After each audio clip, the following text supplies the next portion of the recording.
I wanted to surprise my husband at his workplace. It was supposed to be one of those warm, ordinary days that turn into something unforgettable, but not in the way I expected. The morning sun had just begun to spill across the kitchen counter when I carefully wrapped the lunch I had made for him. His favorite, grilled chicken with mashed potatoes and that little slice of lemon pie he always smiled about. I even tied the box with a small blue ribbon. Felt silly, almost teenage-like, but I was happy. After all, surprises keep love alive, right?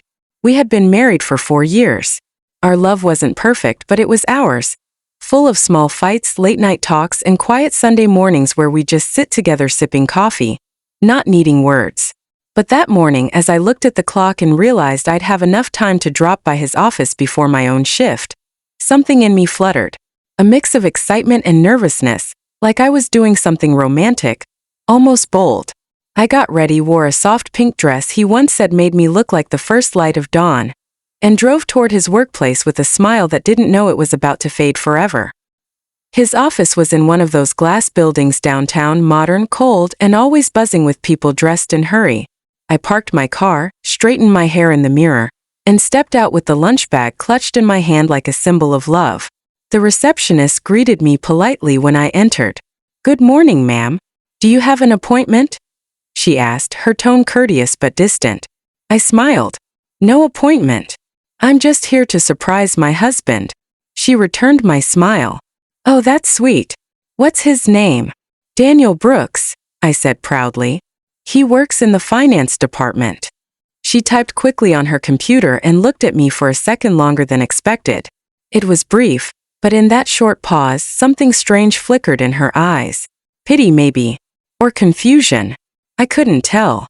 She adjusted her glasses and said softly, "Oh, Mrs. Brooks, right?" I nodded. Then came the words that made my heart pause mid-beat. "Oh, I didn't know Daniel's wife was coming today. I thought his wife already left earlier." I blinked. For a moment, my brain refused to make sense of the sentence. "I'm sorry," I said, forcing a laugh. "Maybe you misunderstood. I'm his wife." The receptionist frowned slightly, her voice dropping to a whisper. "That's odd. He introduced someone else as his wife this morning. They came in together." It felt like the ground shifted under me. The air grew heavier, pressing against my chest. What do you mean?" I asked, my throat tightening. She looked uncomfortable now, realizing she might have said too much. "I'm so sorry, ma'am. Maybe it's a mistake. Please let me just..." But I didn't let her finish. My legs were already moving fast, almost on their own. My hands trembled as I clutched the lunch bag tighter, the ribbon cutting into my fingers.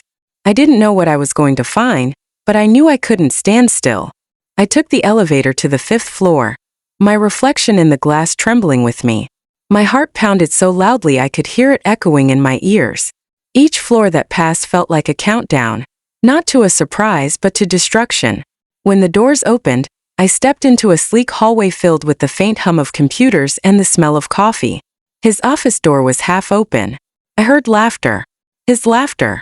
The same laugh that once made me fall in love with him. But now it carried a different tone, warmer, flirtatious. And then a woman's voice followed, soft, playful. "Oh, Daniel, you're terrible," she giggled. I froze. My fingers gripped the door frame. I could see them. Daniel sitting on his desk, sleeves rolled up, leaning toward a woman perched casually on the edge of it. She was beautiful, the kind of beauty that felt practiced, deliberate. Her hand rested on his chest as she whispered something in his ear, and he smiled. For a second I stopped breathing. The world blurred around the edges. I felt the sting behind my eyes but held it in. I didn't want to cry. Not here. Not yet. I knocked gently on the door. Both of them turned. The color drained from Daniel's face the moment he saw me. "Emma," he muttered, standing up quickly, like a guilty child caught stealing. The woman looked between us, confused. "Who's this?" she asked, still half smiling, clearly unaware of the storm she was about to walk into. Daniel stammered. This is my..." I cut him off. "His wife," I said coldly. My voice didn't even sound like mine anymore. It was calm, sharp, the kind of calm that hides fire. The woman blinked. "Wife? But..." She turned to Daniel. "You said..." He interrupted her with a nervous laugh. "It's not what it looks like." "Then tell me." I said, stepping closer, holding out the lunchbox between us. Because it looks like you already have one wife too many. The room fell silent. Even the hum of the air conditioner seemed to fade. The woman backed away, murmuring something under her breath before storming out. Daniel reached for me, but I stepped back. Don't, I hissed. Don't touch me. He tried to speak. Excuses, lies, I don't even know what, but I didn't stay to hear them. I turned and walked out, clutching that stupid lunchbox like it was the last piece of my old life. The ribbon had come undone, fluttering uselessly as I pushed through the office doors and into the bright sunlight outside. My hands were shaking so badly I almost dropped the food. I sat on a bench near the parking lot, staring at the box. My reflection on the plastic lid looked unfamiliar. A woman who had walked in with love and walked out with betrayal. I didn't cry. Not yet. The tears would come later. For now there was only one thought repeating in my head like a drumbeat. He will regret this. That was the moment something inside me shifted. Not broke but hardened. The woman who had walked in to surprise her husband was gone. In her place a new one was born, quiet, steady, dangerous. And she was about to plan a surprise of her own. I don't remember driving home that day. I only remember the silence. The world outside moved, cars, people, sunlight, but inside my car everything was still. My fingers clutched the steering wheel until my knuckles turned white. I kept replaying what I saw, his smile, her hand on his chest, the way he looked at me when he was caught. Shock, guilt, fear. Not love. Never love. When I reached home I placed the lunchbox on the kitchen counter, untied the blue ribbon, and stared at the food that was supposed to make him smile. It looked pitiful now, like a symbol of everything I had given him freely. My time, my care, my trust. I threw it in the trash, then stood there, staring at the empty container, feeling my anger grow roots. I didn't cry that night. Instead, I poured myself a glass of wine and sat on the couch, scrolling through my phone. His name flashed across the screen again and again, Daniel calling. I let it ring, over and over. He texted too. Emma, please, let's talk. It's not what it looked like. Please pick up. I can explain. Explain? I laughed bitterly. What explanation could possibly erase the image of him calling another woman his wife? He wasn't just cheating, he was living a lie. By midnight, I had made my decision. Revenge wouldn't come from screaming or crying. It would come from silence, from patience, from the kind of pain that lingers longer than heartbreak, humiliation. The next morning, I dressed as if nothing had happened. I went to work, smiled at my colleagues, even joined them for lunch. Everyone saw the same Emma. Kind, calm, dependable. No one saw the storm building beneath the surface. When I got home that evening, Daniel was waiting by the door. His eyes looked tired, almost desperate. Emma, please, let's talk, he said, reaching for me. I brushed past him and set my bag down. Talk? About what? Which wife are you addressing right now? He sighed, rubbing his temples. It's not like that. Her name's Lydia. She's just someone from work. I didn't mean for you to find out. I interrupted. Or to be betrayed. He flinched. For a moment I thought he might cry, but that would have been too human for him. He tried to grab my hand, but I pulled away. You lied, Daniel. You didn't just cheat. You built another life while living mine. You made me look like a fool. He swallowed hard, his voice low. I'm sorry. It was a mistake. I looked him dead in the eye. No. A mistake is forgetting an anniversary. What you did is a choice. He stood there, silent. I could see his shame, but I didn't care. Not anymore. That night, when he tried to sleep in our bed, I quietly gathered my blanket and went to the couch. I didn't argue. I didn't scream. I let silence speak. And Daniel, who had always been so sure of himself, couldn't stand it. Over the next week, he tried everything. Flowers. Messages. Apologies. But I gave him nothing in return. Just polite nods and a smile that didn't reach my eyes. Because behind that smile I was planning. Revenge doesn't work in anger. It works in calm calculation. I started by observing. Lydia, the woman from his office, had a public Instagram full of pictures from parties, expensive restaurants, and little office gatherings. I noticed Daniel in a few of them in the background, looking too comfortable for just coworkers. So I followed her. Quietly. Not on social media, in real life. One evening after work, I watched her leave the office and meet Daniel near the parking lot. They thought they were careful, but love or lust always makes people sloppy. They didn't see me sitting 2 cars away watching them laugh, watching him touch her back like he used to touch mine. My chest burned, but my face stayed still. Because now I had what I needed, proof. That night, I went home and opened Daniel's laptop. His passwords were easy: my birthday for one, our anniversary for another. Within minutes, I was staring at his emails, his chats, his pictures. It was all there: the conversations, the dinner plans, the lies. He told her he loved her. He told her he'd handle things soon. Handle things. That's what I was now, a thing to handle. I saved everything. Screenshots, dates, messages, carefully organized in a hidden folder. But I didn't stop there. I printed a few photos, slipped them into an envelope, and placed them on the desk of Daniel's boss the next morning. Anonymously. 2 days later, the company was buzzing. Whispers spread faster than light. Daniel was called into a private meeting. Lydia too. The HR department doesn't like domestic scandals, especially when they happen inside the office. By evening, both of them were suspended pending investigation. When Daniel came home that night, his face was pale. "Someone sent them everything," he said, almost whispering. I looked up from my tea. "Really? How awful." He stared at me, realization dawning. "You." I shrugged. "What makes you think I waste my time?" He didn't answer. But I saw the fear flicker in his eyes. Not of losing me, but of losing control. He had always been the one with the upper hand. Not anymore. For the next few weeks, I kept my distance. I started focusing on myself: new clothes, new hairstyle, new confidence. I joined a gym, met old friends, even laughed again. Daniel watched me change, grow distant, and it terrified him. He'd ask where I was going, who I was meeting, what I was doing. The irony was delicious. One evening, as I was getting ready to go out, he finally broke. "Emma, I'm sorry," he said, his voice trembling. "I made a mistake. Please don't throw everything away." I turned to him, calm, composed. "You threw it away the moment you called someone else your wife." He tried to hold my hand again, but I pulled away, smiling faintly. "You know what's funny, Daniel? I wanted to surprise you once. I think I finally did." He looked confused, desperate. "What do you mean?" I leaned closer, my voice soft, almost affectionate. "You'll see." And he did.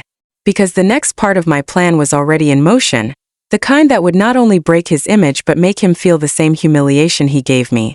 Slowly, publicly, and without mercy. A week passed after Daniel's suspension. He still went through the motions, shaving, wearing his work shirts, pretending to have somewhere to go. But I saw through it. His pride was bleeding, his routine broken. He'd never admit it, but the loss of control was eating him alive. And that was only the beginning. I'd learned something about him over the years. Daniel craved reputation more than love. He loved being admired, respected, envied. That was his addiction. And I was going to take that from him piece by piece while he watched. The first crack appeared at his company's annual networking dinner, the one he had boasted about for months. The event was scheduled 2 weeks after his suspension, and though he wasn't officially invited, he showed up anyway. I knew he would. People like him can't stay away from admiration. What he didn't know was that I had already been there earlier that day. I had spoken to a few people, casually mentioning I was sorting things out with Daniel after his affair. I didn't need to say more. Gossip does the rest. By the time he arrived that evening, the whispers were already floating through the room like smoke, quiet but poisonous. I didn't attend the dinner myself. I didn't have to. I just sat at home sipping tea, imagining the looks, the half-smiles, the fake concern. Later that night, his call came. He didn't even try to sound calm. "Emma, what did you tell them?" I smiled to myself. "Nothing. Just the truth." He cursed under his breath. "You're ruining my life." I replied softly, "No, Daniel. I'm just showing people who you really are." He hung up. I imagined him pacing, angry, powerless. The same man who once made me doubt my worth was now unraveling because of silence and patience. Revenge didn't need fire. It needed precision. But even then I wasn't satisfied. Not yet. I wanted him to feel what betrayal tasted like, the slow erosion of trust, the fear of being replaced. So I gave him a mirror version of his own lie. It started small. I changed my perfume. I started dressing differently, confident, striking. I stayed out late, came home with a faint smile and said nothing. When he asked where I'd been, I'd shrug. Just meeting someone. The panic in his eyes was priceless. He'd ask, who? And I'd simply smile.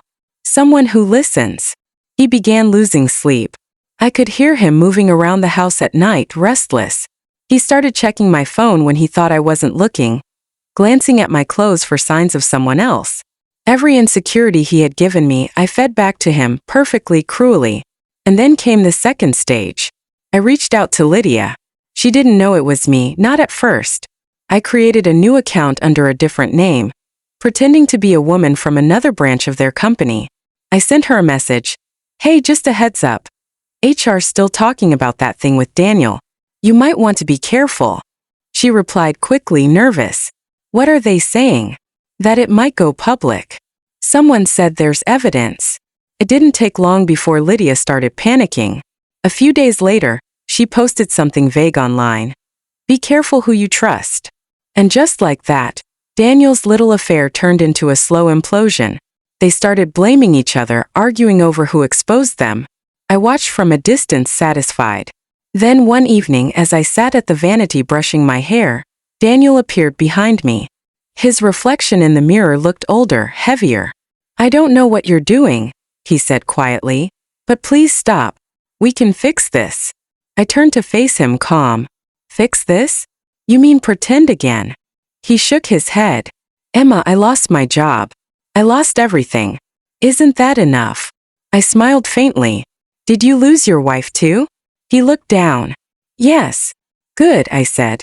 Now you understand what losing everything feels like. He stared at me for a long time, then walked out without another word. I watched him go, and for a brief moment, I almost felt sorry for him. Almost. But pity is mercy, and mercy was a luxury he never offered me. A few days later, Lydia resigned and disappeared. I didn't care where she went. Daniel spent most of his days in silence, drinking too much, sleeping too little. He tried to act strong, but I could see it, the exhaustion, the guilt, the emptiness. That's when I decided it was time for the final act. I contacted a friend of mine, a freelance journalist who ran a blog about workplace ethics. I told her there was a story she might find interesting, about a finance executive who used his position to pursue an affair with a junior employee. I gave her the emails, the dates, the screenshots. She verified everything. When the article went live, it spread fast. People love scandal, especially when it involves someone who once looked perfect. His face appeared on social media posts, forums, even local news sites. Finance manager involved in office affair. The comments were brutal. Some called him a predator. Others mocked him. And me? I stayed silent. I watched it all unfold, quietly folding my laundry, sipping coffee, scrolling through the chaos. That night, he came home drunk. His eyes were red, his words slurred. You did this, he said, pointing at me. You destroyed me. I stood up, walked toward him slowly and whispered, No, Daniel. You destroyed yourself. I just gave the world a front row seat. He stumbled, muttered something, then collapsed on the couch, defeated. I looked at him for a long time. The man who once made me feel small now looked like a shadow of himself. Weak, empty, broken. And for the first time since that morning at his office, I finally smiled, a real smile. Not out of joy, but out of liberation. Because I realized revenge wasn't about hurting him anymore. It was about freeing myself from the weight of what he did. Still, I wasn't done. Not yet. Because there was one more surprise left. The kind that would make sure Daniel never forgot my name, not even in his sleep. The kind that would end this story exactly the way it began, with a surprise he never saw coming. After the article spread, I expected satisfaction to feel sweet. Instead, it was strangely quiet. The noise came from the outside world, the gossip, the messages, the pitying glances from neighbors, but inside me there was stillness. I'd already grieved my marriage. What remained now was clarity. Daniel stopped trying to talk. Days went by in silence, the house heavy with what used to be love. The walls that once heard laughter now only echoed the sound of clinking glasses and his slow footsteps at night. I didn't hate the quiet. I lived in it. I learned from it. One morning I found him sitting on the porch, staring blankly at the street. His hair was messy, his shirt wrinkled. "I got a call from my father," he said without looking at me. "He saw the article." I said nothing. "He said I'm a disgrace," he continued. "He won't talk to me until I get my life together." Still I didn't respond. He turned toward me, eyes bloodshot. "Are you happy now?" I met his gaze calmly. "No. But I'm free." I walked back inside, leaving him alone with his cigarettes and regret. That sentence haunted him, I could see it. The power had shifted completely. For years he controlled how I felt. Now every breath he took depended on how I reacted. That afternoon, I opened my laptop and applied for a new job. A fresh start in another city. The interview was virtual and the company seemed promising. When the recruiter asked why I wanted to move, I said, "Because sometimes you have to burn the bridge to see who's still standing on your side." She smiled, intrigued. I got the offer 2 days later. While I planned my move, I began sorting through our things, clothes, photos, documents. Every item told a story. The wedding album, the anniversary cards, the travel photos where our smiles looked convincing. I didn't cry. I simply packed the pieces of my old life into boxes. Daniel noticed. "You're leaving?" he asked quietly one night. "Yes." "Where?" "Somewhere you're not." He opened his mouth, then closed it again. There was nothing left to say. 2 days before my move, he showed up at my workplace. My colleagues looked uneasy when they saw him.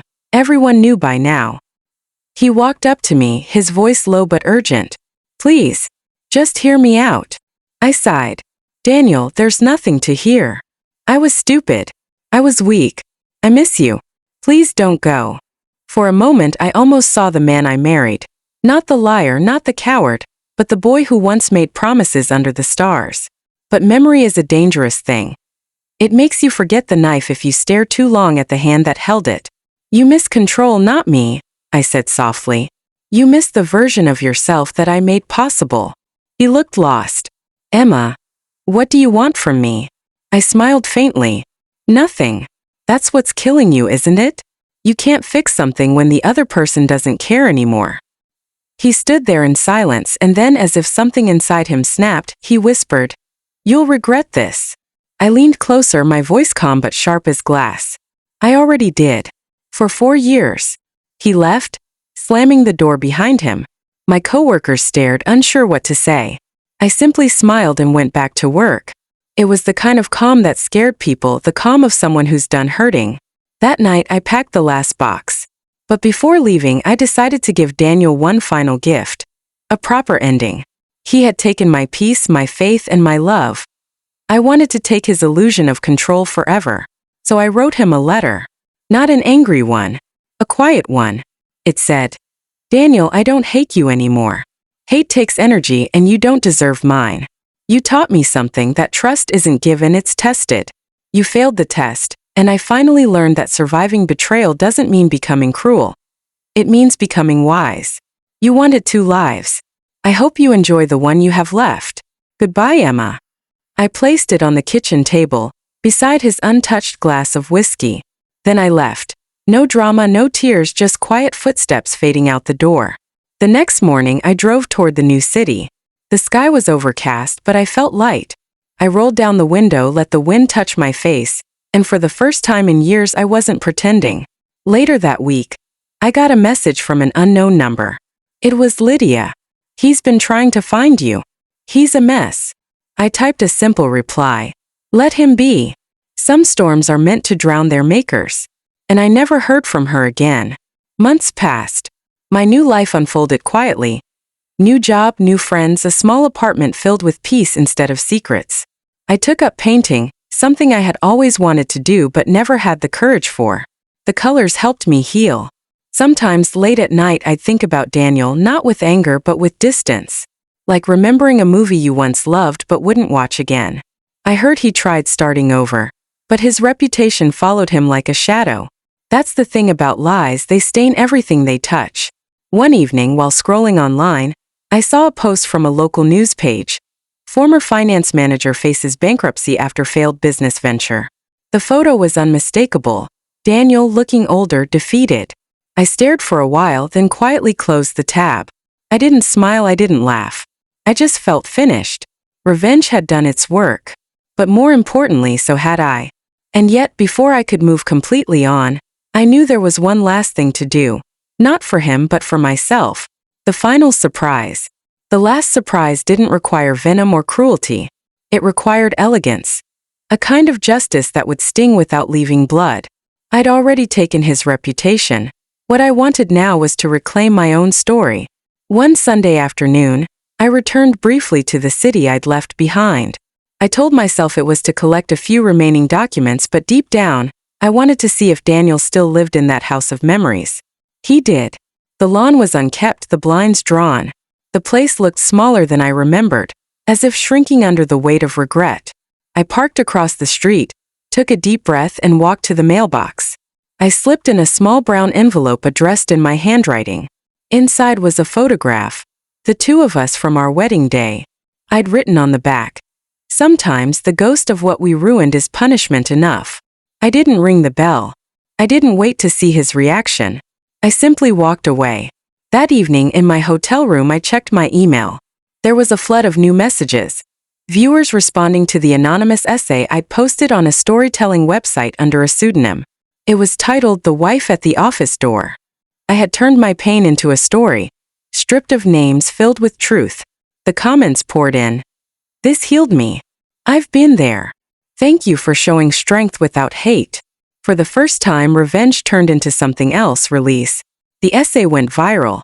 Within a month, a small digital magazine reached out asking to feature it. Then a podcast host wanted an interview. I agreed, but only if they kept my identity hidden. I spoke with calm honesty about betrayal, forgiveness, and how power returns when silence becomes strength. Daniel would hear it eventually. I wanted him to. Not to gloat, but to let him know that the woman he tried to erase had rewritten herself into something bigger than his betrayal. Weeks later, I received a letter with no return address. I knew the handwriting instantly, jagged, tired. "Emma, I read your story. I knew it was you. I don't expect forgiveness. I just needed you to know that I finally understand what I destroyed. I hope you find peace. I hope someday I will too. Daniel." I folded the letter neatly and placed it in a drawer, not out of nostalgia but closure. That chapter of my life no longer hurt. It simply existed. In the months that followed, I began hosting online sessions for women who'd gone through betrayal, teaching them not revenge but recovery. The irony wasn't lost on me. The woman who once burned quietly now helped others rebuild from ashes. I even titled my series "Surprises at the Door," because sometimes the truth arrives uninvited, but exactly when you need it.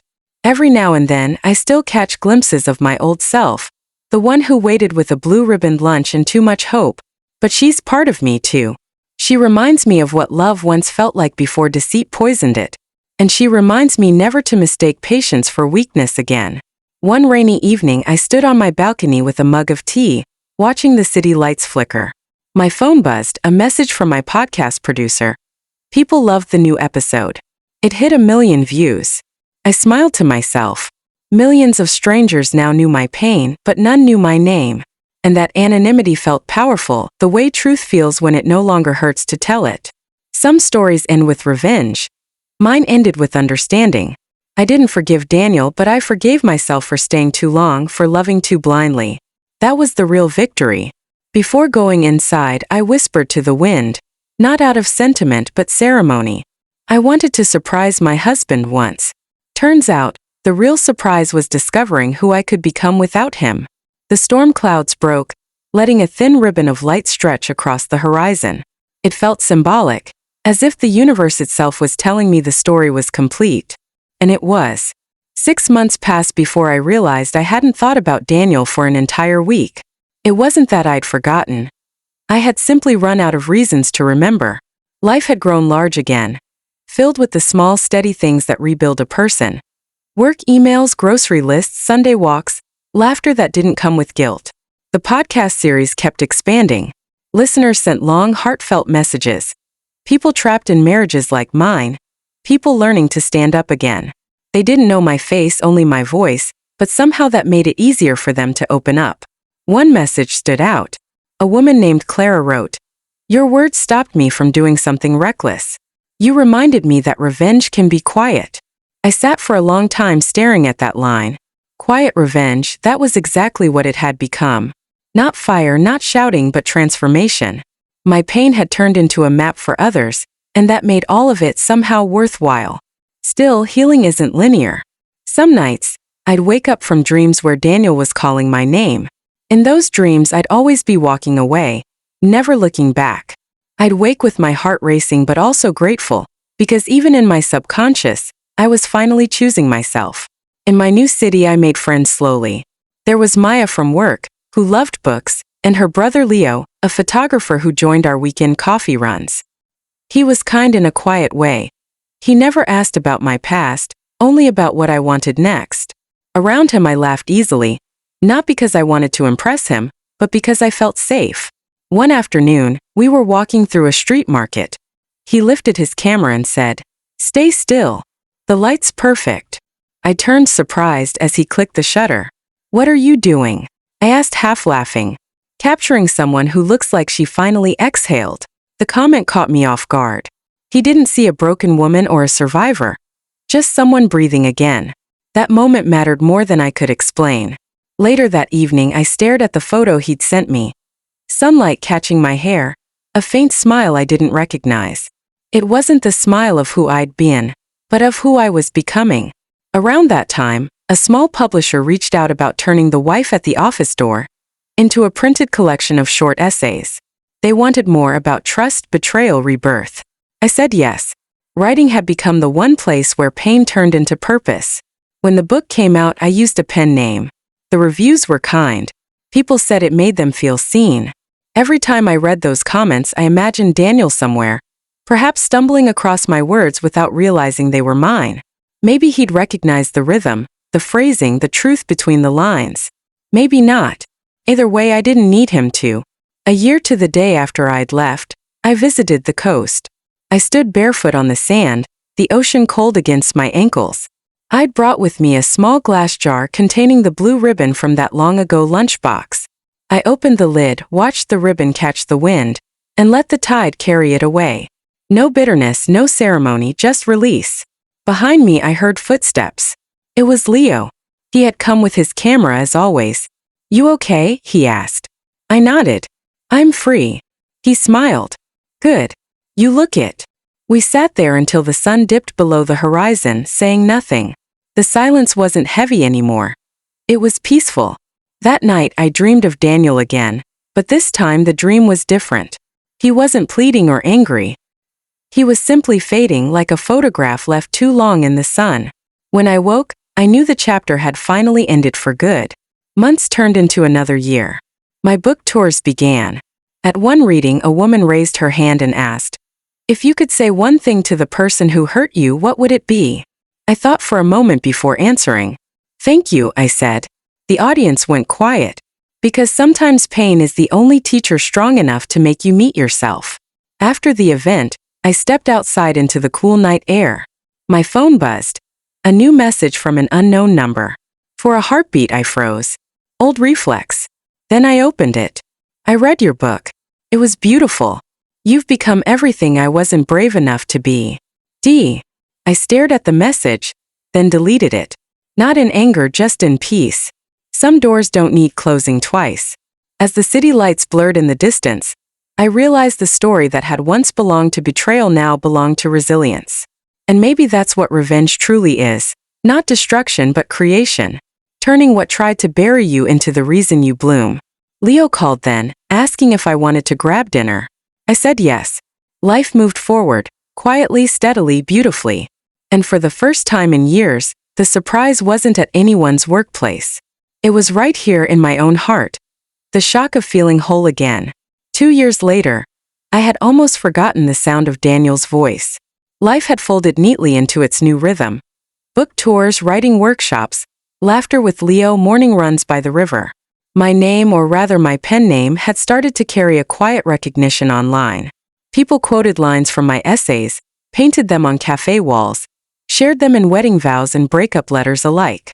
The irony of that never failed to make me smile.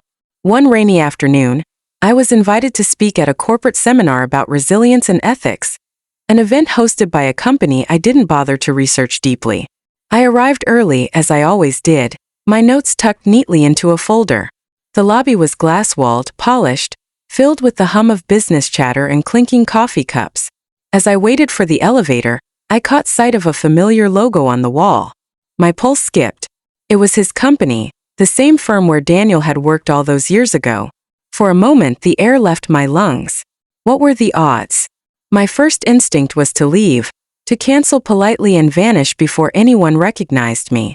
But then I remembered why I was there.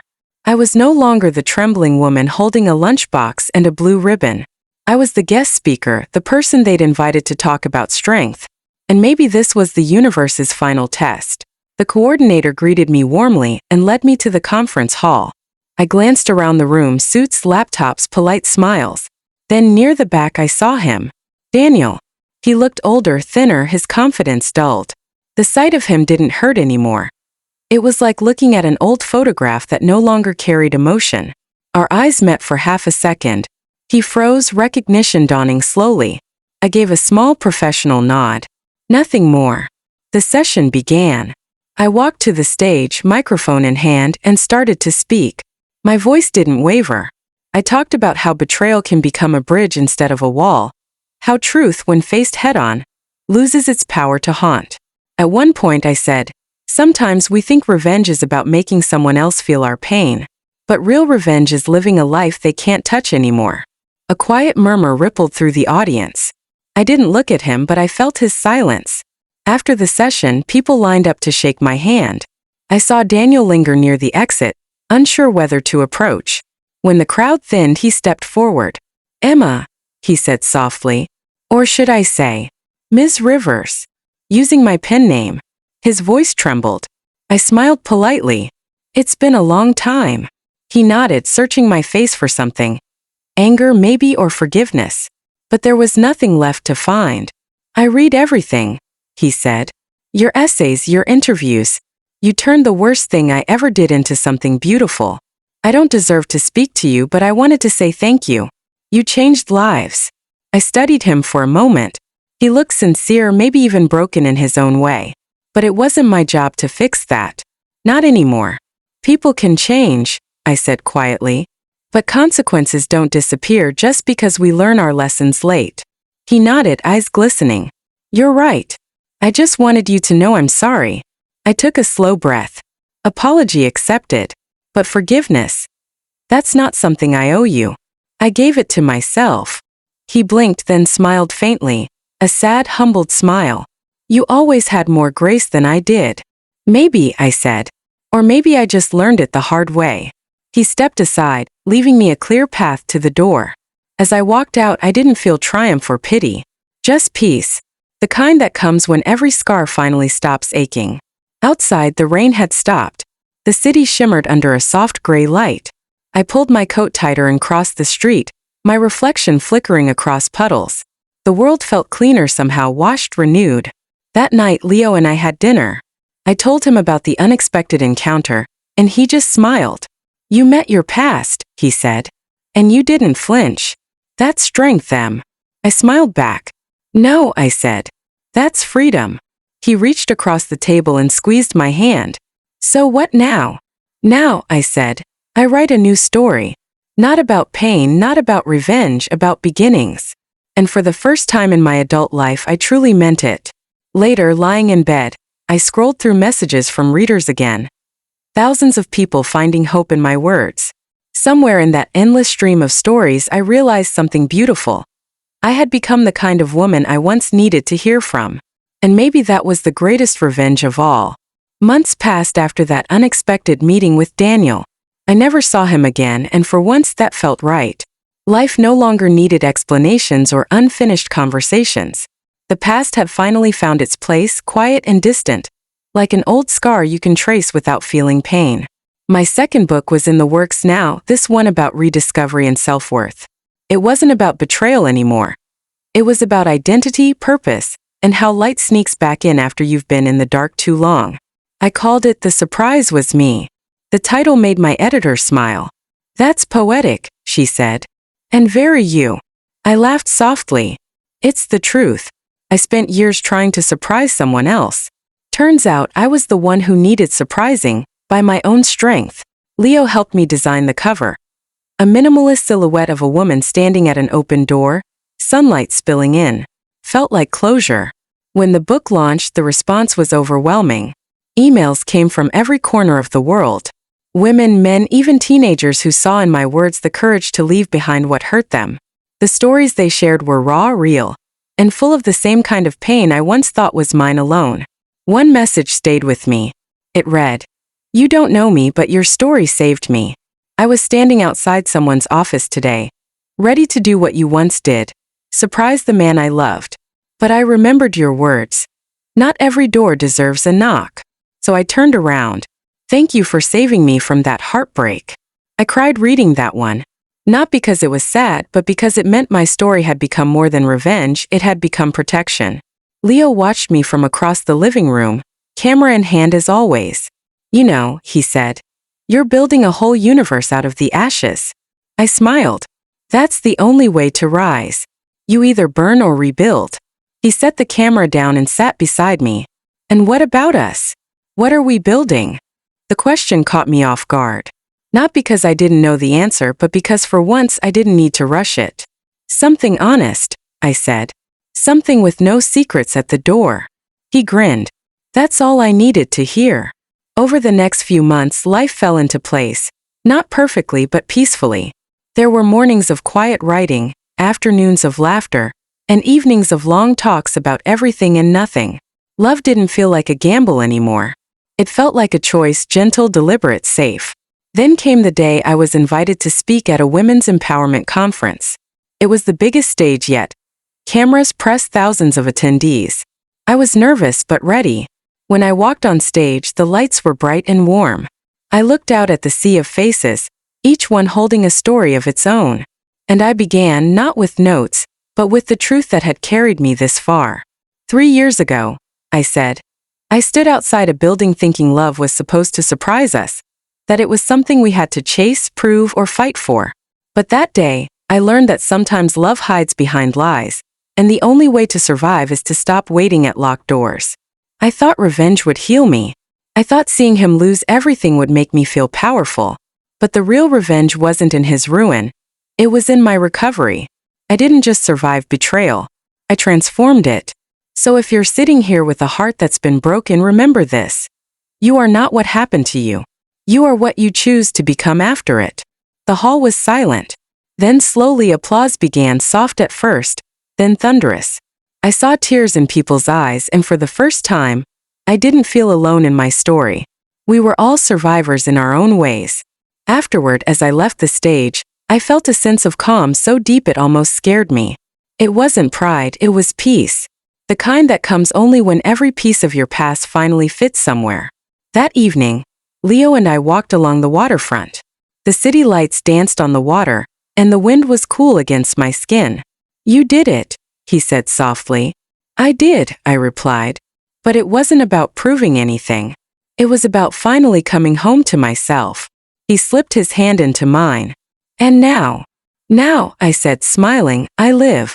No more surprises, unless they're good ones. We laughed, and the sound felt like closure, like sunlight after a long storm. Years later, when I looked back on that first day, the day I stood at his office door with a ribbon-tied lunch and too much love, it felt like watching someone else's life. A girl who believed love was about giving until it hurt. She didn't know that love, real love, never asks you to break yourself to keep it alive. I still remember the smell of that morning, the soft hum of traffic, the flutter of hope in my chest, all of it frozen in time. But now when I remember, I smile. Because if that day hadn't shattered me, I never would have found the woman who rose from the pieces. And if I could speak to that girl one last time, I'd tell her this.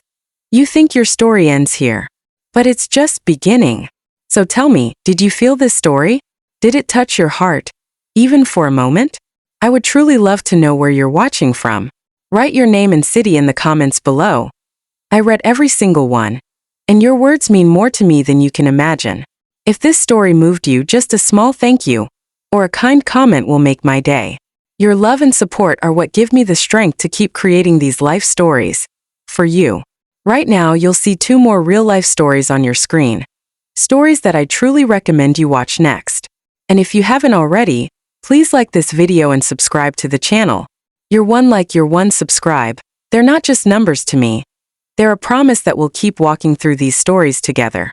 See you again in the next life story. A new journey, a new lesson, and maybe a new you.